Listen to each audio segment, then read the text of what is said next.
नमस्कार, IBN7 में आप सबका स्वागत है। और आज IBN7 खास मुलाकात के अपने सिलसिले में अपने साथ लेके आया है बिहार में भारतीय जनता पार्टी के वरिष्ठतम नेता सुशील कुमार मोदी जी को। शुक्रिया सर, IBN7 से वक्त निकालने के लिए। नेटवर्क 18 में सबसे पहले तो मैं आपसे यही पूछना चाहूँगा सुशील जी, अब 81 सीटों पर मतदान पूरा हो चुका है, 3 चरण बाकी हैं, लेकिन मैं ये पूछूंगा कि ऐसी क्या बात रही भारतीय जनता पार्टी की जो क्लिक की लोगों के बीच में, जो लोगों को पसंद आई, पॉजिटिव क्या चीज़ रही? देखिए, सबसे ज़्यादा जो क्लिक कर रहा लोगों को कि केंद्र में जिसकी सरकार है उसकी सरकार बिहार में अगर बनेगी तभी बिहार का विकास होगा। अभी नरेंद्र मोदी जी का करीब 3.5 साल का कार्यकाल बाकी है।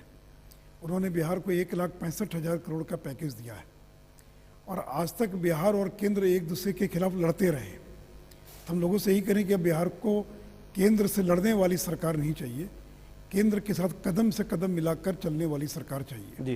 बिहार एक गरीब पिछड़ा राज्य है और अपने बलबूते पर वो आगे नहीं बढ़ सकता है। आज भी हमको 70% हमारे जो संसाधन हैं वो केंद्र की सहायता के रूप में प्राप्त होते हैं। तो अगर केंद्र राज्य दोनों में अगर बेहतर संबंध होंगे तो बिहार और तेजी से आगे बढ़ सकता है। लेकिन मेरा इसमें काउंटर क्वेश्चन में, जब इतनी सारी पॉजिटिव चीज़ें हैं आपके फेवर में जो आप बात कह रहे हैं, तो नेगेटिविटी क्यों दिखाई देती है आपके कैंपेन में? और ये मैं इसलिए पूछ रहा हूँ, गिरिराज सिंह जी का ट्वीट कर एक वीडियो डाल देना लालू यादव का गौमांस वाला, फिर एक नया ट्वीट डाल देना जिसमें वीडियो डालना जिसमें तांत्रिक के पास नीतीश कुमार बैठे हुए हैं, इस निजी आरोपों की क्या ज़रूरत है इस कैंपेन में? नहीं, देखिए, इतने बड़े चुनाव के अंदर कुछ इस तरह के आरोप प्रत्यारोपों का दौर चलता है, लेकिन सबसे चिंता की बात है कि लालू यादव जैसा व्यक्ति और प्रधानमंत्री को ब्रह्म पिशाच है, उनके मुंह में हल्दी ठूंस देंगे, उनके नाक के अंदर लाल मिर्चा को जलाकर और पीली सरसों को जलाकर उनके मुंह में घुसा देंगे। आप अगर लालू यादव के भाषणों को देखिए, आप कोई व्यक्ति हंसी मजाक में भी इस प्रकार की अभद्र टिप्पणी नहीं कर सकता है। नरेंद्र मोदी को बिहार से भगा देंगे, गुजरात भेज देंगे। पिछले 2 महीने में आप देखेंगे तो हमेशा मुख्य कैंपेन जो विकास का था एजेंडा नरेंद्र मोदी जो सेट करना चाहते हैं, उससे इन्होंने कदम कदम पर डाइवर्ट करने का प्रयास है। कब कहा नरेंद्र मोदी ने कि इनकी डीएनए के बारे में, और आपने उस डीएनए को बिहार के डीएनए से जोड़ दिया। शब्द वापसी का अभियान, जनता दिल्ली के लोगों ने बाल का सैंपल और नाखून कटवा कर भेजने का अभियान चलाया, और यहाँ तो बिहार में सैलून वालों की पौ 12 हो गई क्योंकि उनके पास तो कार्यकर्ता है नहीं कि वो नाखून काटेंगे और बाल देंगे। तो बोरे के बोरे सैलून से बाल खरीद कर, कटे हुए बाल उसी का सैंपल बनाकर भेजना शुरू कर दिया। तो नीतीश कुमार और लालू यादव के पास अपनी कोई उपलब्धियां बताने के लिए नहीं है, लेकिन इसलिए उन्होंने हमेशा डाइवर्ट करने का प्रयास किया है। मैं फिर उसी सवाल पे लौट रहा हूँ, सारी की सारी खराब बातें विपक्ष ने की, आपकी अलायंस की तरफ से कुछ भी नहीं हो सकता। देखिए, मैं ये नहीं करूँ, इतने बड़े कैंपेन में राम मांझी, रामविलास पासवान, मैं कहूँ इतने बड़े कैंपेन में मुझे ध्यान में आप बताया, हो सकता है, मैं ये नहीं कर रहा हूँ, लेकिन अगर आप देखेंगे तो 99% जो नेगेटिव कैंपेन है वो उनके द्वारा चलाया गया है। और सिर्फ नरेंद्र मोदी जी की इतनी रैलियाँ उन्होंने हर कैंपेन में, हाँ, हम ये जरूर कहेंगे कि नीतीश जी ने धोखा दिया है। अब लालू यादव को अगर चारा चोर कहा और चुनाव आयोग इस पर आपत्ति कर रहा है, तो क्या वो चारा घोटाले के सजा याफ्ता नहीं है? क्या उन पर 1,000 करोड़ के चारा घोटाले के अंदर उनको 7 साल की सजा नहीं हुई है? क्या वो बेल पर नहीं है? और हम तो विधानसभा में नारा लगाते थे घंटों, हमने लालू के सामने, चारा चोर, खजाना चोर, लालू यादव गद्दी छोड़। अब चोर कहें कि घोटालेबाज कहें, उसमें कितना अंतर है ये तो जनता को तय करना है। इसीलिए आपके पूरे कैंपेन का टारगेट लालू यादव है, नीतीश कुमार को आप लोग टारगेट नहीं कर रहे हैं क्योंकि नीतीश के साथ आप सरकार चलाते रहे, आप उनके साथ उप मुख्यमंत्री नहीं, हमने तो कहा नीतीश जी को कि आप अपनी 10 साल की उपलब्धियां बताएं लोगों को, ताकि लोगों को मालूम पड़ सके कि जो बेहतर काम हो तब काम हुआ जब एनडीए की सरकार थी या हम लोग साथ में थे, और 25 महीनों में जो काम हुआ है उसकी फहरिस्त लोगों के सामने रखे। और मैं नीतीश जी को चुनौती देता हूँ, 25 महीनों में एक भी नई योजना का नाम बता दे। मैं चैलेंज कर रहा हूँ आपके इस चैनल पर कि एक भी नई योजना का नाम बता दें पिछले 25 महीनों के अंदर। वही साइकिल योजना, वही पोशाक योजना, वही लॉ एंड ऑर्डर की बात, जब हम साथ में थे उसी समय की उपलब्धियों को गिना रहे हैं। और ये नहीं कहते कि मिली जुली सरकार की उपलब्धि है। तो 2 भाइयों ने मिलकर या 2 पार्टियों ने मिलकर खेत को कोड़ने का, जोतने का काम किया, पानी तो आप देने का गिनाइए काम। ना, आप गिनाइए अपने कैंपेन में। हम तो कि कर ही हमने रहे किया, हम नहीं हम तो नीतीश बता रहे कुमार हैं। ने नहीं किया। नहीं हम तो बता रहे हैं। आप तो उनको फेल्ड के नहीं तौर नहीं पे देखिए, दिखाते नहीं हैं हम कि तो गवर्नेंस 25 के नाम महीनों पर फेल हो गए। नहीं हम तो 25 महीनों की विफलता को गिना रहे हैं। हम तो ये कह रहे हैं कि जो बिहार में विकास हुआ, जो काम हुआ, और जो बिहार की देश और दुनिया में चर्चा होती रही, वो तब हुई जब एनडीए की सरकार थी, जब नीतीश जी एनडीए के मुख्यमंत्री थे। फिर उनका साथ क्यों छोड़ दिया आपने? वो हमने कहाँ इल्जाम आप छोड़ा? पे लगाते हैं कि आप चले गए इन मौके पर छोड़ के। नहीं हम एक गठबंधन हमने तोड़ा क्या? भी बर्खास्त उन्होंने हमको किया, गठबंधन उन्होंने तोड़ा। नरेंद्र मोदी को जब प्रधानमंत्री का उम्मीदवार घोषित किया तो गठबंधन बीजेपी ने थोड़ी तोड़ा, ये गठबंधन तो नीतीश कुमार ने तोड़ा। और यही तो हमारा आरोप है कि नीतीश कुमार ने 3 गलतियां की हैं। पहली गलती उन्होंने की कि 17 साल की दोस्ती को तोड़ दिया, गठबंधन नरेंद्र मोदी के नाम पर तोड़ दिया। दूसरी गलती उन्होंने की कि लालू यादव और कांग्रेस से हाथ मिला लिया।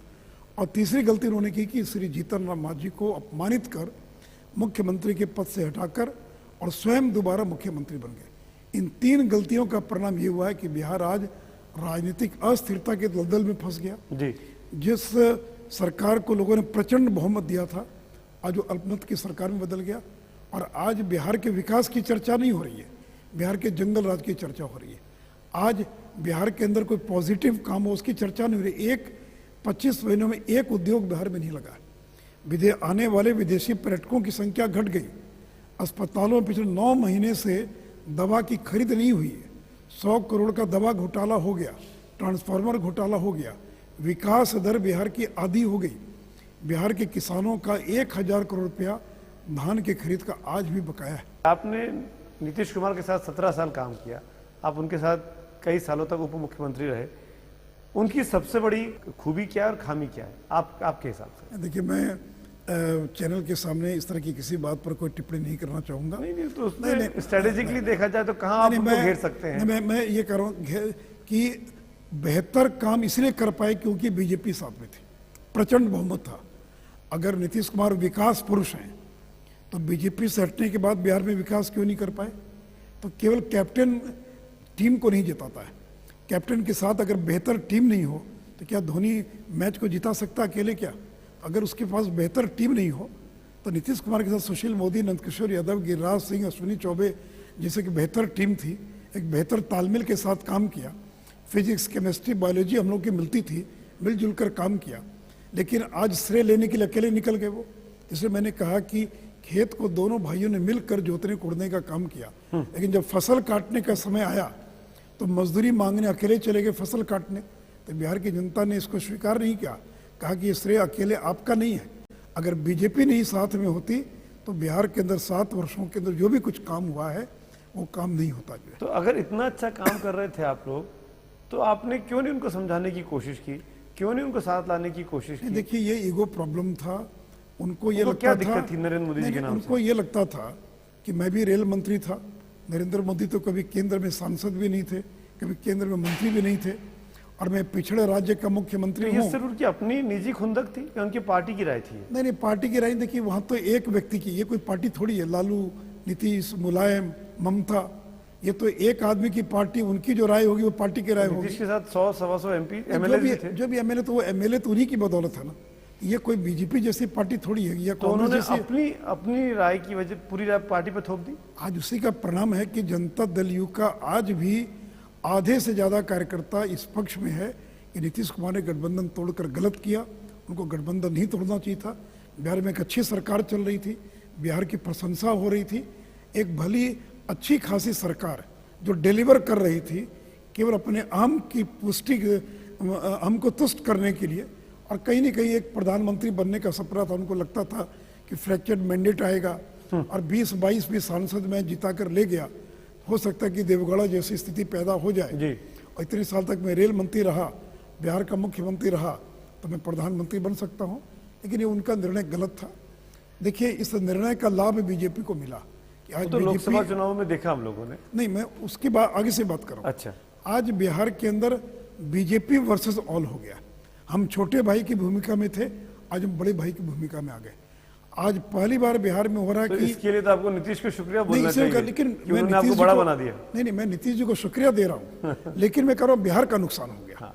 25 महीनों के अंदर बिहार तो Bihar is become the biggest casualty. अगर सबसे ज़्यादा नुकसान किसी का हुआ है तो बिहार का नुकसान हुआ, क्योंकि विकास, लॉ एंड ऑर्डर, पूंजी निवेश, जो सारी चीज़ें ट्रैक पर चल रही थी, अगर तो सारी की सारी चीज़ें बेपटरी हो गई। 25 महीनों में कुछ काम नहीं हो पाया तो उसकी मुखिया तो कुछ महीनों के लिए जीतन राम मांझी जी भी थे, आज वो आपके साथ हैं। नहीं, देखिए देखिए 9 महीने ऐसा 10 है, महीने वो नहीं, मुख्यमंत्री रहे। जीतन राम मांझी तो कभी नहीं कहने गए थे मुझे मुख्यमंत्री बना दीजिए, और उनको क्या काम करने दिया उन्होंने कभी? यानी डॉटेड लाइन पर वो काम करने के लिए उनको बाध्य करते रहे। लेकिन जब जीतन राम मांझी का स्वाभिमान जगा, जब ये लगने लगा कि मेरे पर आरोप लग रहा कि मैं रिमोट से चल रहा हूँ और स्वतंत्र निर्णय लेने लगे, तब फिर उनको उन्होंने और आरोप लगाकर हटा दिया। जिन निर्णयों के आधार पर उन्होंने उनको हटाया, उन्हीं तमाम निर्णयों को स्वयं उन्होंने अगले 4-5 महीनों में लागू करने का काम किया। जी इसलिए देखिए, मैंने इसलिए कहा कि राजनीतिक अस्थिरता पैदा कर दिया। कभी जीतन राम मांझी तो नहीं गए थे कहने के लिए मुझे मुख्यमंत्री बना दीजिए, आपने इस्तीफा दे दिया, मांझी जी को बना दिया, फिर उनको काम नहीं करने दिया। फिर जब वो काम करने लगे और लगा कि क्रिकेट का 9वां खिलाड़ी कहीं सेंचुरी नहीं बना ले, तो उनको बेइज्जत करके हटा दिया और खुद मुख्यमंत्री बन गए। सुशील मोदी जी के साथ ये खास मुलाकात जारी है। छोटे से ब्रेक के बाद हाजिर होते हैं, बने रहिए IBN 7 के साथ।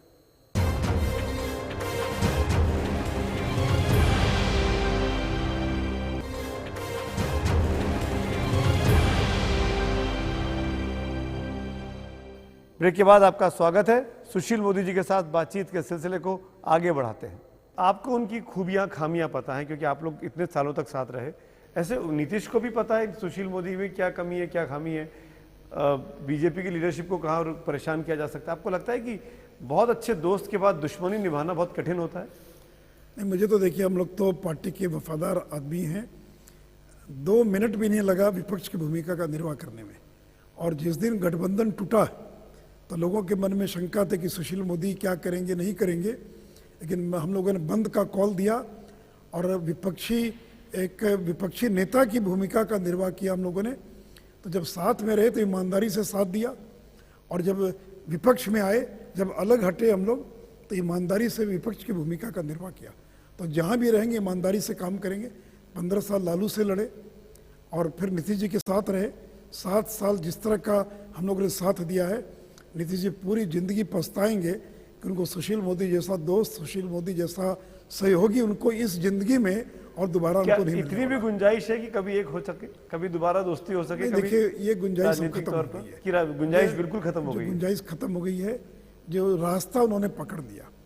और सबसे बड़ी बात है कि नरेंद्र मोदी का जिस तरह से वो, यानी जैसे उन्होंने एक पर्सनल एनिमिटी होती है, एक व्यक्तिगत दुश्मनी के भाव से वो नरेंद्र मोदी के खिलाफ में काम कर रहे हैं। ये पिछड़ों की राजनीति की बात करते हैं, और बीजेपी ने पहली बार देश में एक पिछड़े वर्ग से आने वाले व्यक्ति को देश का प्रधानमंत्री बनाया। तो लालू और नीतीश जो पिछड़ों की बात करते हैं, उनको ये बर्दाश्त नहीं हो रहा है। और जिस तरह से ये नरेंद्र मोदी का विरोध कर रहे हैं, ये केवल पॉलिटिकल राइवलरी नहीं है, लगता है कि पॉलिटिकल एक पर्सनल एनिमिटी जो होती है, एक व्यक्तिगत दुश्मनी, व्यक्तिगत ईर्ष्या। नहीं तो भोज रद्द करने का क्या कारण था? मेरे ही कहने पर उन्होंने भोज का आयोजन किया। पहले नीतीश जी तैयार नहीं थे। मैंने आग्रह किया कि अडवाणी जी आ रहे हैं, सारे वो नेता हैं जिनके साथ आपने केंद्र की सरकार में काम किया। तब उन्होंने भोज के लिए तैयार हो गए। और अगले दिन सुबह में जब एक समाचार, एक विज्ञापन छप गया, इसमें नरेंद्र मोदी का हाथ पकड़े फोटो छप गया, वो इतने गुस्से में आ गए कि मुझे उन्होंने 10 बजे सुबह बुलाया और कहा कि ये भोज नहीं हो सकता है। और जिस गुस्से में थे वो, एक विज्ञापन छपने के आधार पर, और उन्हें शर्त लगा दिया कि अगर नरेंद्र मोदी आएंगे तो भोज नहीं होगा, और अंत में उन्होंने भोज रद्द कर दिया। तो कोई व्यक्ति इस प्रकार की दुश्मनी राजनीति में नहीं पाल सकता बिल्कुल कि मैं उनको भोज नहीं दूंगा, निमंत्रण देकर भोज रद्द कर दूंगा। और ये केवल नरेंद्र मोदी का अपमान नहीं था, सुषमा जी, अडवाणी जी, वेंकैया जी, अरुण जेटली, ये तमाम लोग जिनके साथ उन्होंने मंत्रिमंडल में काम किया था, उन सभी लोगों के सम्मान में जो भोज दिया गया था वो उन्होंने रद्द कर दिया। एक आखिरी मुद्दा और छूना चाहूंगा। लालू यादव का ये कहना है, उनकी पार्टी के लोगों का, कि मोहन भागवत ने बड़ी मदद कर दी हमारी आरक्षण के मुद्दे पर। उनकी राय सामने आने के बाद आरजेडी के काडर में एक नई स्फूर्ति आ गई है, नया जोश आ गया। क्या आपको लगता है आरक्षण के मामले पर कहीं ना कहीं मिसफायर हो गया आप लोगों से? देखिए रामविलास, देखिए इस गठबंधन के साथ रामविलास पासवान है, श्री जीतन राम मांझी, उपेंद्र कुशवाहा हैं, रामकृपाल यादव जैसे लोग हैं, जनक चमार जैसे लोग हैं। तो यहाँ भी तो जो नेतृत्व, जो चेहरे हैं, वो आरक्षण वाले चेहरे हैं। मंडलवादी चेहरे हैं, समाज के पिछड़े वर्ग से आने वाले लोग हैं। अब बीजेपी के कैंपेनर्स की लिस्ट देखेंगे या जो चेहरे देखेंगे तो उसमें आधे से ज़्यादा चेहरे तो वो लोग हैं जो पिछड़े समाज से आते हैं। और अगर बीजेपी आरक्षण विरोधी होती तब तो ये हमको चिपक सकता था, लेकिन अभी तो केवल 10 दिन पहले वसुंधरा राजे सिंधिया जी ने राजस्थान में 50% के आरक्षण को बढ़ाकर 69% कर दिया। यही एनडीए की सरकार थी जब अटल जी प्रधानमंत्री थे कि प्रमोशन में रिजर्वेशन, एससी एसटी के लिए प्रमोशन में रिजर्वेशन के लिए संविधान संशोधन श्री अटल बिहारी वाजपेयी की सरकार ने किया था। तो बीजेपी आरक्षण के हमेशा समर्थक रही है। अगर हम आरक्षण विरोधी रहते तब तो शायद उनको कुछ इसका लाभ मिल सकता था। तो भागवत जी का बयान एक आध महीने आगे पीछे आना चाहिए था, गलत टाइमिंग पे आ गया। नहीं, गलत टाइमिंग। तो भागवत जी कोई बीजेपी के नेता थोड़ी है, वो एक स्वतंत्र संगठन है, एक अलग संस्था है, और उनको जो लगा उन्होंने अपनी बात कही, एक दूसरे संदर्भ में बात कही। मोदी जी शुक्रिया अदा करूंगा, आपने वक्त निकाला इस चुनावी गहमा गहमी के बीच। हमारी शुभकामनाएं भी आपके साथ हैं और मैं ये उम्मीद कर रहा हूं कि अगली बार जब मुलाकात होगी तो आप शायद मुख्यमंत्री होंगे 8 तारीख के बाद। दिल्ली में नरेंद्र मोदी और यहाँ पर सुशील मोदी, क्या ये उम्मीद लेके जाऊँ ना मैं? देखिए, मैं इसके बारे में कोई टिप्पणी नहीं करूँगा, ये हमारी आप बहुत पार्टी modest का हैं। पार्लियामेंट्री बोर्ड तय। मैंने पहले कहा कि हमारी पार्टी में मुझसे भी ज़्यादा बेहतर, योग्य, सक्षम लोग हैं जिनको तरह तरह के अनुभव हैं। जो भी होगा मैं साथ दूंगा, इसमें कहीं कोई संदेह नहीं होना चाहिए। चलिए, शुक्रिया बेबाकी से अपनी बात कहने के लिए, अपनी राय रखने के लिए। तो ये थे सुशील कुमार मोदी, भारतीय जनता पार्टी के, बीजेपी के बिहार में सबसे सीनियर लीडर्स में से एक। और इसी तरीके से खास मुलाकातों का सिलसिला IBN 7 में आगे भी जारी है। आज इतना ही, शुक्रिया।